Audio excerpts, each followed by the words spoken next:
आप बताइए, दुर्गंध पसंद करते हैं इसीलिए गौशाला बना रहे हैं, हम सुगंध पसंद कर रहे थे इसलिए इत्र पार्क बना रहे थे। ये हम लोग सुगंध पसंद करने वाले लोग हैं इसलिए परफ्यूम पार्क बना रहे हैं।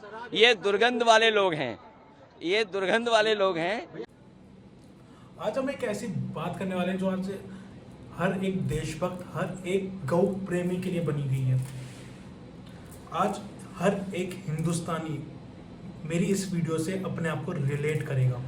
आज की बात है, कोई बड़ी पुरानी बात नहीं है। आज ही इतनी सनसनी खबर हुई है कि मेरा ऐसा दिमाग घूमा। मैं कहा यार, ऐसे कैसे कोई इंसान कर सकता है? इतनी बड़ी स्टेटमेंट कोई कैसा बोल सकता है? वो भी जो एक सीएम रह चुका है, यूपी का सीएम अखिलेश यादव। उन्होंने एक ऐसी स्टेटमेंट इशू करी है आज मार्केट में।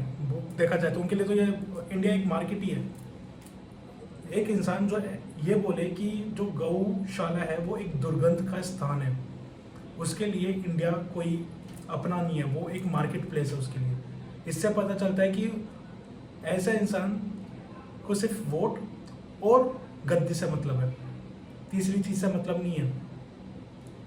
जब किसी देश का नेता अपनी जुबान से ऐसी बातें बोलते हैं ना, जो हमारी संस्कृति, हमारी परंपरा, हमारी गौ माता पे सवाल उठाए, तो समझ जाना चाहिए दोस्तों कि वो सिर्फ गद्दी का भूखा है और किसी चीज का भूखा नहीं है, और संस्कृति का रक्षक तो वो बिल्कुल भी नहीं है। समझे? अखिलेश यादव जी, आपको ना शर्म आनी चाहिए। गौशाला का आप खुल्लम खुल्ला मजाक उड़ा रहे हो यार। आपने बीजेपी को, भाजपा को रिलेट करा है कि वो गौशाला की दुर्गंध की समान है। अरे भाई देखो, ये आपकी आपसी लड़ाई है, ठीक है? भाजपा की, कांग्रेस की, ये आप लोगों की आपसी लड़ाई है, मुझे इससे फर्क नहीं पड़ता। लेकिन फर्क तब पड़ता है जब आप जैसे इंसान ये बोलो कि गौशाला एक दुर्गंध का स्थान है और आपने तो इत्र जैसे गार्डन बनाए हैं। वो जो गार्डन है, उन गार्डन में जो फूल पत्ते हैं, ठीक है, माना ये भी जरूरी है, नेचर है, लेकिन क्या वो फूल आपको देसी घी निकाल के दे रहा है जो आप घर में बैठ के पकवान खा रहे हो, जलेबी खा रहे हो, लड्डू खा रहे हो, या जो देसी घी की रोटियां खा रहे हो, वो कहाँ से आ रही हैं? दूध पीते हो या दूध नहीं पीते? चाय पीते होगे, चाय में दूध डलता होगा, वो भी तो कहीं से आ रहा होगा। उठा के बोल रहे हो कि गौशाला दुर्गंध का स्थान है, और इनके एक महाराज जी न्यूज चैनल पे बोल रहे हैं कि हमारे अखिलेश जी के पास तो इतनी बड़ी गौशाला है जो हमने पूरी जिंदगी में कहीं नहीं देखी, और अगर आप वो मुझे दिखा दो तो वो दावा करते हैं कि वो ब्रेकिंग न्यूज चलाएंगे कि ठीक है, हम झूठे आप सच्चे। महाराज जी, साबित कर दूं क्या कि आपके अखिलेश यादव जी से भी बड़ी गौशाला हमारे भारत देश में है। कर्नाटक में 625 एकड़ की जो सबसे बड़ी गौशाला है, 625 एकड़ में बनी हुई है। आपके गौशाला, आपके जो अखिलेश जी है, उनके पास कितनी, 700 एकड़ में बनी हुई है क्या गौशाला?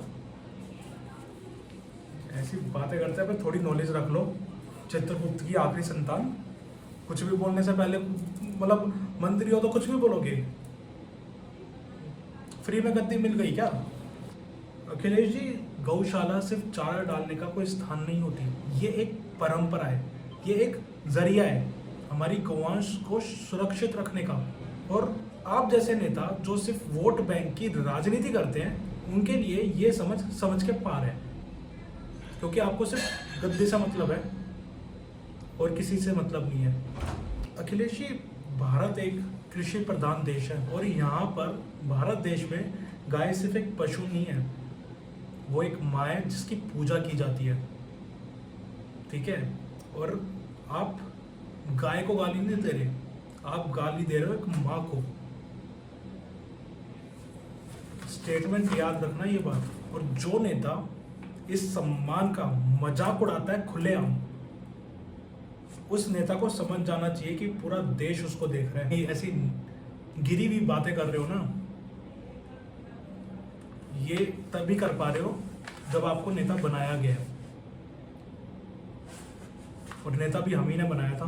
और अगर आपको गौशाला का बड़ा ही मजाक बनाने का मन कर रहा है, या क्या कह सकते हैं, उसमें से दुर्गंध आ रही है, तो महाराज जी जरा एक महीने के लिए छोड़ो, एक महीना महाराज जी, एक हफ्ते के लिए, सिर्फ एक हफ्ते के लिए दूध, पनीर घी, जितना भी ये उत्पादन आ रहा है ना आपके घर में, जरा इससे वंचित होके देखिए जिंदगी कैसे कटती है आपकी। शायद समझ में आ जाए कि ये दुर्गंध नहीं, ये प्यार है। आपने गौ का मजाक उड़ाया है, बहुत हमारे देश का मजाक उड़ाया आपने। ये कोई छोटी बात नहीं है। बात रही अखिलेश जी आपकी, तो प्लीज हैव सम रिस्पेक्ट अपने देश के लिए, इस जन्मभूमि के लिए। आप भी एक इंसान हो, भारत देश में जन्म लिया है, तो हैव सम रिस्पेक्ट। ज़्यादा कुछ बोलूँगा नहीं, एटलीस्ट सामने आके से सॉरी कि हाँ हमसे गलती हुई है। सॉरी बोलने से कोई छोटा नहीं हो जाएगा, ठीक है। गौ माता का अपना अपमान किया आपने, गौ माता का। एक बार किसी ने किया था हमारे देश में गौ माता का अपमान, भुगत रहे हैं आज वो। नमस्कार।